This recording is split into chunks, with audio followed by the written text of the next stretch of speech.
So, Jim, I want to talk about your friendly rivalry, at least on Twitter, with Mr. Elon Musk. I saw that you congratulated him. You were very gracious to congratulate him for being named Times Man of the Year, even though you got Motor Trend Man of the Year. And you said you really set an example for us. Can you catch up and beat Tesla?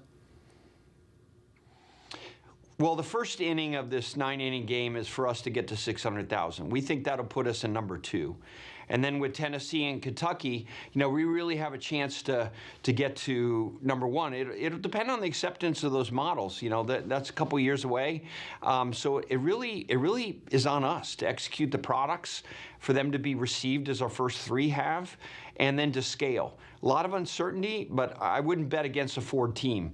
I really admire Tesla and Elon for what they've done.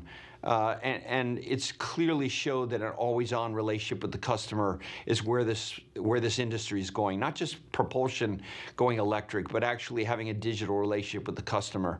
And I'm very thankful for that.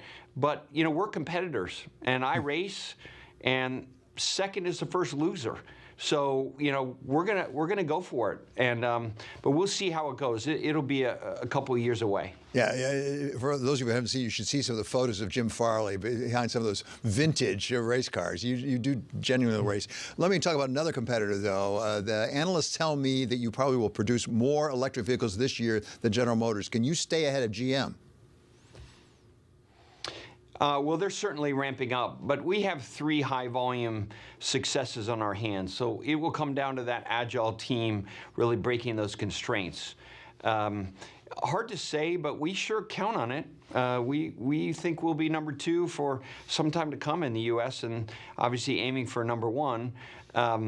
But they're ramping up. They have a lot of new models coming out. I wouldn't bet against Ford. The Mach-E, is very successful globally. And we have America's best-selling vehicle for 45 years now, the F-150 that's going electric. That's a pretty strong brand, and the product is very well received. So I wouldn't bet against Ford.